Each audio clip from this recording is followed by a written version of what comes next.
और कई खास मेहमान हमारे साथ हैं। आपको बता देते हैं, बीजेपी का पक्ष रखने के लिए हमारे साथ धनंजय गिरी हैं, टीएमसी का पक्ष रखने के लिए तौसीफ हमारे साथ हैं और जेडीयू का पक्ष रखने के लिए मनोज लाल दास हमारे साथ हैं। आप सभी का बहुत बहुत स्वागत है यहाँ पर। लेकिन पहला सवाल तो तौसीफ आप ही से है। जब बीजेपी को हराने के एकमात्र गोल की बात तमाम पॉलिटिकल पार्टियां करती हैं, तो ऐसे में सवाल तब उठता है जब ममता बनर्जी राहुल गांधी पर निशाना साधने लगती है। सवाल तब उठता है जब ममता बनर्जी पूछने लगती हैं हु यूपीए। देखिए, ये सवाल नहीं है, इसको सिचुएशन के हिसाब से बात किया जाता है। और आप राजनीति की अगर बात कर रही हैं तो आप भी एक वरिष्ठ पत्रकार हैं, आपको पता होना चाहिए राजनीति इतनी सरल नहीं है, राजनीति इतनी इजी मार्ग में नहीं चला जाता है। जब जैसे जिसको जितनी इज्जत मिलती है, जब जैसे जिस हिसाब से उस रास्ते में चलने को जगह मिलता है, उसी हिसाब से स्टेटमेंट दिया जाता है, उसी हिसाब से चला जाता है। अगर आप दो राजनीति की बात करेंगी या दो मुंह वाली राजनीति की बात करेंगी, वो तो बीजेपी से बेहतर कोई नहीं जानता है। जहां उन्होंने लोगों को भी झूठ कहा, संविधान को भी झूठ कर दिया, तो उस वक्त क्या कहा गया था और अब क्या कहा जा रहा है, इसमें अंतर नहीं है। नहीं, बात तौसीफ वही है रहमान, कि तौसीफ सिचुएशन, रहमान, आप कॉन्ट्रडिक्शन इसमें की बात कर रहे सिचुएशन की हैं। बात, मैं आप कॉन्ट्रडिक्शन की बात कॉन्ट्रडिक्टरी नहीं कर बातें रहा। कर रहे हैं। अगर अगर आप कह टीएमसी रहे को, हैं, एक तरफ आप ये अगर कहते हैं कि टीएमसी को, राजनीति में स्टेटमेंट्स मौके की नजाकत को देखते हुए दिए जाते हैं, दूसरी तरफ आप कहते हैं कि बीजेपी डबल स्टैंडर्ड्स की राजनीति करती है। पहले आप डिसाइड तो करें। वो तो करती है ना। आप देखिए, राजनीति में और राजनेता में क्या फर्क है? राजनेता ही राजनीति करेगा ना, अलग से तो कोई नहीं करने आएगा। अच्छा, कुल और जब बात मिलाकर आपके स्टेटमेंट की हिसाब से आती है, मूल्यों की राजनीति में कोई जगह नहीं है, आइडियोलॉजी की राजनीति में कोई जगह नहीं है। इंसाफ की राजनीति होनी चाहिए, बात की राजनीति होनी चाहिए, सही जबान की राजनीति होनी चाहिए। और अगर आपको सही जगह अगर इज्जत नहीं मिलती है उस समय, तो आपको तो बैकआउट करना ही पड़ेगा। कांग्रेस कई बार अपने बातों से जब पीछे हटी है तो जाके दीदी ने कुछ ऐसा स्टेटमेंट दिया है, मगर जिस हिसाब से टीएमसी अपने बातों अभी में यूपी एग्जिस्ट करता है, ममता बनर्जी के लिए यूपी एग्जिस्ट नहीं करता। नहीं, देखिए, एग्जिस्ट करता है नहीं करता है वो अभी वक्त है।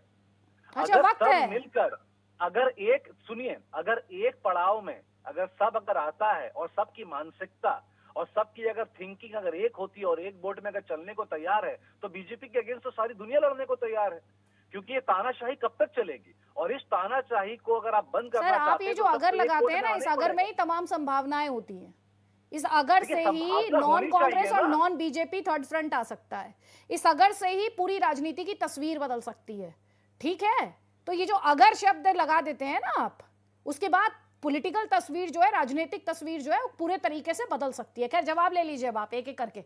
मनोज जी, ये तो कह रहे हैं अगर हमें ये मिलता है, अगर हमें वो मिलता है, अगर हमें इज्जत मिलती है, अगर हमें ये नहीं मिलता है, तो फिर ये तस्वीर बदल जाएगी। इतने अगर मगर हैं यहाँ।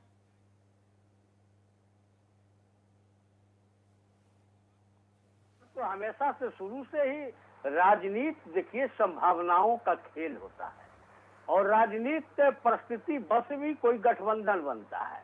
ये दूसरी बात है कि आज के परिस्थिति में अब किसी भी दल को बिना गठबंधन के सहारे चुनाव लड़के कोई सत्ता प्राप्त कर लेना, मुझे नहीं लगता है कि ये अब संभव है। तो राजनीति में, और अभी की जो देश की राजनीति है, वह उस राजनीति में सभी नरेंद्र मोदी भाजपा के खिलाफ हैं। तो भाजपा के जब खिलाफ जो दल हैं, उन दलों को एक जगह अगर लाया जाता है और उनके जो विचारों को आपस में अगर समावेश किया जाता है, तो एक धारा बन सकता है। और इसके लिए नीतीश कुमार जी आगे बढ़कर सभी लोगों से बात कर रहे हैं। और कल तक ये लोग बहुत तरह की बातें करते थे कि ममता बनर्जी ऐसी है, वो ऐसी है, लेकिन आज ममता बनर्जी ने तो स्पष्ट कर दिया ना कि हम इनके खिलाफ हैं। अब आगे बैठकर इसकी रणनीति तैयार होगी। चलिए, जवाब ले लीजिए, धनंजय गिरी से जवाब ले लीजिए। ममता बनर्जी, भाई सुने आप, मनोज जी, ये नरेंद्र मोदी के खिलाफ है, इसे लेकर तो किसी के मन में डाउट नहीं है, पर क्या आप सब साथ साथ हैं, उसे लेकर डाउट है, उसे लेकर सवाल है। तो पहले आप जवाब ले लीजिए। धनंजय गिरी ये कह रहे हैं हम इनके खिलाफ एक साथ आ रहे हैं। देखिए, ये हमारे खिलाफ रहे, किसी के खिलाफ रहे, इस देश की जनता हमारे साथ है और इस देश की जनता के आशीर्वाद से हम इस दुनिया की सबसे बड़ी राजनीतिक दल के तौर पे हैं। भारत की जनता का भारतीय जनता पार्टी से गठजोड़ हो गया है और ऐसा गठजोड़ हुआ है, राष्ट्रकवि दिनकर की आज पुण्यतिथि, उन्होंने कहा है कि चाहे कोई भी कहे द्वेष, ईर्ष्या, मिथ्या अभिमान, जनता निज आराध्य वीर को पर लेती पहचान। और जनता ने अपने आराध्य वीर को, स्तुत्य को, अपने नायक को, महानायक को, युग पुरुष को, अपने नेता को, नरेंद्र मोदी को पहचान लिया है, जान लिया है और गुर्बत से शोहरत तक का सफर उन्होंने जो तय किया है, गांव, गरीब, किसान, नौजवान, एक एक व्यक्ति जिस तरह से नरेंद्र मोदी से जुड़ा हुआ है। आप देख लीजिए, जिस विपक्षी एकता की बात हो रही है, नीतीश कुमार के सर पे है दल बदल का सेहरा, वो कैसे हो सकता है विपक्षी एकता का चेहरा? वो लंबे समय तक उनके जीवन की सारी यात्रा हमारे साथ हुई, कभी लालू के साथ शुरू की, हमारे साथ आए, हमसे हटे लालू की गोद में गए, लालू की गोद में कहा कि मिट्टी में मिल जाऊंगा, भाजपा के साथ नहीं आऊंगा, शायद मिट्टी ने उनको अपने साथ मिलाने से मना कर दिया, इसलिए मिट्टी में नहीं मिले, फिर वापस आरजेडी के साथ चले गए। आप आज ममता दीदी हैं, ममता दीदी किसका स्पेस लिया है? कांग्रेस से हट के तृणमूल कांग्रेस बनी है, कांग्रेस से टूट के राष्ट्रवादी कांग्रेस बनी है, तो इनके पास कांग्रेस के स्पेस है। ये लोग कह रहे हैं कांग्रेस को हटाकर बनाइए, नीतीश कुमार कह रहे हैं कांग्रेस को लेकर के आइए। तो ये मुंडे मुंडे मत्ती भिड़ने का जो मामला है, ये पब्लिक को कंफ्यूज, आप जवाब ले लीजिए, एक लाइन से दूसरी लाइन में अलग अलग बातें कर रहे मनोज जी से जवाब ले लीजिए, हर लाइन में इनका डिफरेंसेस है। ठीक है। अभी आपने सुन लिया होगा मनोज जी ये कह रहे हैं अदला, नीतीश जी पर तो है अदला बदली का सहरा, कैसे बनेंगे वो विपक्षी एकजुटता का चेहरा? न देखिए, अदला बदली राजनीति में कोई बात नहीं रहता है। अब इनके जैसे लोग नहीं है कि 8 महीना पहले तक साथ थे तो बिहार जो है सो स्वर्ग से सुंदर था और ये 8 महीना में ये समाप्त हो गया। अदला बदली के क्या रहता है? गठबंधन में तो बहुत लोग इनको छोड़ कर गए, फिर आके मिले, तो गठबंधन का ये होता है। दूसरा, ये किसने कह दिया कि कांग्रेस को अलग करके रखने का? ये कौन नया शगुफा इन्होंने ले आया? आज तक तो कोई बात उचित नहीं रहा कि कांग्रेस के एंटी कोई गठबंधन का शामिल हो। तो ये सब देखिए, इन लोगों का यही सब है कि जो स्थिति रहता है, जो इन्होंने जनता की बात करते हैं और जनता के गला घोटते यही हैं। इन्होंने ही जनता से वादा किया था कि हम सत्ता में आएंगे तो काला धन विदेश से देश में लाएंगे। आज 9 बरस 10 बरस बीतने जा रहे हैं, एक छटाक आया भी नहीं। तो इसीलिए इन लोगों की बात का नहीं है। ठीक है, जवाब लीजिए धनंजय गिरी। आज 3 गुना ज्यादा बढ़ गया है। ठीक है सर। देखिए, इन लोगों ने शायद अपने नेता पार्टी के संदर्भ में भी होती है सर। मनोज जी, अदला बदली की बात आपकी पार्टी के संदर्भ में भी होती है, यही अदिति जी अपने साथ पुराने साथी पर लगा रहे हैं। चलिए जवाब ले लीजिए। इसमें कोई नहीं अछूता है। ठीक है, जवाब ले लीजिए। ठीक है, तो कुल मिलाकर मूल्यों की बात ना करें, कुल मिलाकर आइडियोलॉजी की बात ना करें। अदिति जी यही कहना चाह रहे हैं अभी तक, मुझे ऐसा लग रहा है। जी धनंजय जी। अतिथि जी वो ठीक कह रहे हैं, न नीति न सिद्धांत नाम नीतीश कुमार, ये बिहार में फेमस हो चुका है बात। और ये कोई और नहीं, उनके साथी जो साथ में चल रहे हैं, उनके भतीजा जो उप मुख्यमंत्री हैं बिहार के, खुद उनको पलटू चाचा और कुर्सी कुमार और तमाम उपाधियों से अलंकृत कर चुके हैं। नीतीश कुमार, आप भी तो अपनी कन्वीनियंस नीतीश देखते हैं कुमार ना, आप इन्हें क्यों साथी हमारे बना यहाँ लेते दरवाजे हैं ना? बंद हो चुके हैं। साथी इसीलिए बना हमने दलीय हित को किनारे रखा देश हित को आगे लाने के लिए। अच्छा, जब देश आप हित को करते हैं आगे तो लाने देश के हित लिए होता है, दलीय जब हित ये को करते किनारे हैं तो रखा। दल हित होता है सर। सत्ता ये आपका अलग ही पैमाना होता है हर बात में। देखिए, नहीं कर लेंगे तो वो क्षम है। नहीं, मैं बता रहा हूँ आपको, बिहार को जंगल राज से बचाने के लिए हम लोगों ने दलीय हित को किनारे रखा और देश हित को आगे रखा। दूसरा, भाई साहब कह रहे थे कि किसने कहा था, बीआरएस को इन्होंने बुलाया था पटना मनोज जी, मैं आपको नहीं इन्होंने सुन पा रही हूँ BRS के सर, नेता ऐसे को में डिबेट नहीं चंद्रशेखर कर राव पाऊंगी को सर, बुलाया अपनी था। बारी में बोलिएगा आप। धनंजय जी। अदिति जी, बीआरएस के नेता के चंद्रशेखर राव को इन्होंने पटना में बुलाया था, नीतीश कुमार के साथ हो बैठ करके उन्होंने कहा कि मैं कांग्रेस के अलग एक फ्रंट बनाना चाहता हूं, नीतीश जी की मौजूदगी में कहा। और नीतीश जी वहां से पूछा गया कि प्रधानमंत्री का चेहरा कौन होगा, के चंद्रशेखर राव जवाब देने के लिए नीतीश जी उठ गए, कहा तू उठ मैं बैठ, तू उठ मैं बैठ का ड्रामा 5 मिनट चला। ये मीडिया के कैमरों ने लाइव देखा हुआ है। यहाँ से अरविंद केजरीवाल से मिलने आते हैं, अरविंद केजरीवाल भी कहते हैं कि कांग्रेस को छोड़ के फ्रंट बनाना है। पहले दीदी भी कर रही थी इस बात को। ऐसे में विपक्षी, जब प्रधानमंत्री जी ने संसद में कहा था कि तुम्हारे पांव के नीचे जमीन नहीं है, हद तो यह है कि यकीन नहीं है। और ये विपक्षी अलग अलग डाल के पंछी है जिनके अरमानों का अपना आसमान है, जमीन से कोई ठिकाना नहीं। जवाब नहीं दिया। जब आप करते हैं तो देश हित होता है, किसी के साथ अलायंस, ये करते हैं तो दल हित होता है। सवाल का जवाब मैं आपसे लूंगी, लेकिन उससे पहले एक जवाब मैं लेना चाहती हूँ चंचल यादव से। चंचल यादव, आपको मायावती कबूल है, आपको राहुल गांधी कबूल है, विपक्षी एकजुटता के नाम पर ये सब कबूल है? देखिए अदिति जी, आपने एक बहुत अच्छी बात कही, मैं आपका धन्यवाद करता हूँ, आपने बहुत अच्छी पत्रकारिता करती हैं। आपने एक बात कही कि जो भारतीय जनता पार्टी के लोग जो है कुछ करते हैं तो उनका देश हित हो जाता है और बाकी दल हित हो जाता है। आज सबसे बड़ी अगर देखें, सबसे बड़ी धोखेबाज अगर कोई पार्टी है, अगर राजनीतिक इतिहास सबसे ज्यादा किसी को धोखा दिया तो भारतीय जनता पार्टी है। आप चाहे महाराष्ट्र के उदाहरण देख लीजिए, शिवसेना ने भारतीय जनता पार्टी को आगे बढ़ाने का काम किया, भारतीय बीजेपी को वहां पे एक पहचान दी महाराष्ट्र में। आज उसी शिवसेना को भारतीय जनता पार्टी अपने निजी स्वार्थ और अपने भ्रष्टाचार को मतलब करने के लिए वहां पे सत्ता एन किन प्रकरण वो सत्ता में बने रहना है, शिवसेना को दो फाड़ में कर दिया। नैतिकता की बात करते हैं ये, आपको याद होगा मध्य प्रदेश के अंदर चंचल जी, किस आपने तरीके से सवाल नहीं कोरोना सुना। के पीरियड में चंचल जी, सरकार बनाने आपने के लिए सवाल नहीं लॉकडाउन सुना। आपसे जो सवाल, तो आपको राहुल गांधी कबूल है, आपको मायावती कबूल है विपक्षी एकजुटता के नाम पर? देखिए, सबसे बड़ी जरूरत है अदिति जी, आज समय देश कैसे बचे।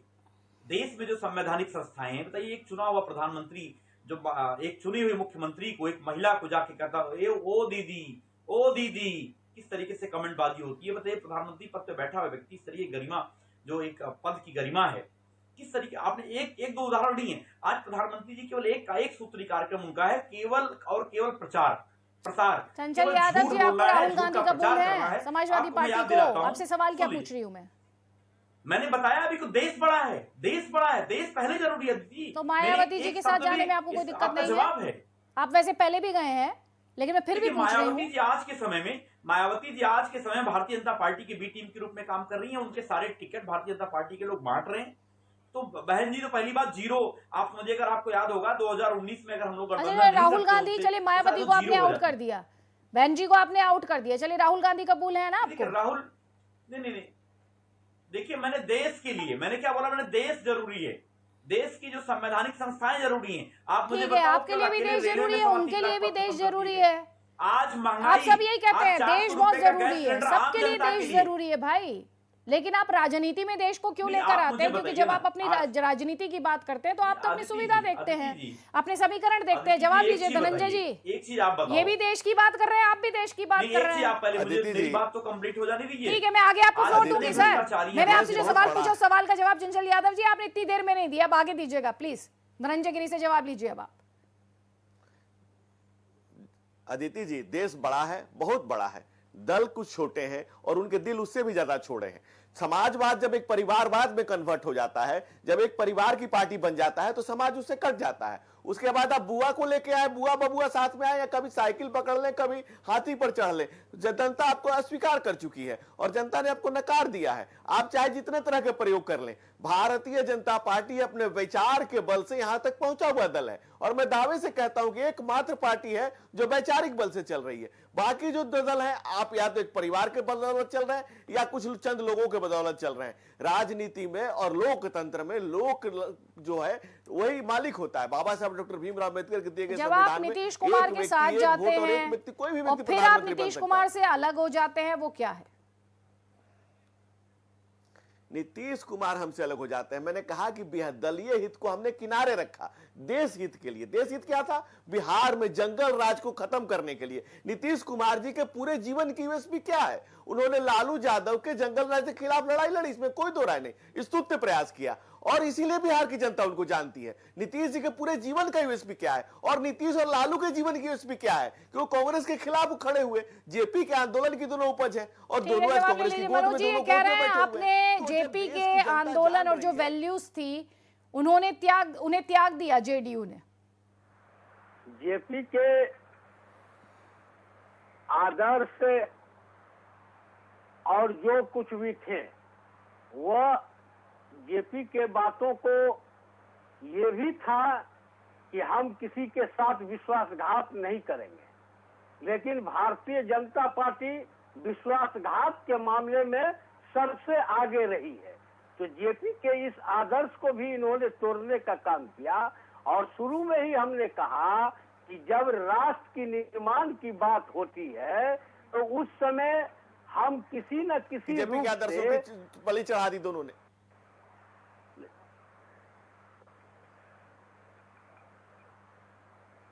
मनोज लाल जी, बात पूरी कर लीजिए।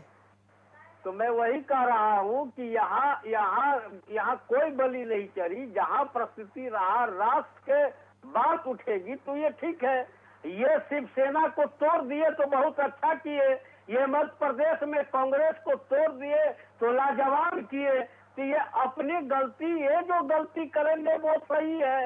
ये जो जनता के साथ मनोज जी, आप भी तो कभी इनके साथ हो जाते हैं, कभी इनके यानी कि खिलाफ आप हो मानते जाते हैं मनोज जी हैं। की गलती की आप लोगों के बीच जो रिश्ता है वो क्या कहलाता है, उसे लेकर भी सवाल है। चलिए तौसीफ से एक आखिरी सवाल मैं ले लेती हूँ यहाँ पर। तौसीफ, ये सुविधा की राजनीति, देश के नाम पर राजनीति हर पॉलिटिकल पार्टी करती है। कुछ दिन पहले राहुल गांधी आपकी पार्टी पर आरोप लगा रहे थे बीजेपी की मदद करते हैं टीएमसी वाले, टीएमसी वालों ने पैसा लिया बीजेपी से। आज जब बात हो रही है तो आप कह रहे हैं देश के नाम पर सब साथ आ जाएंगे।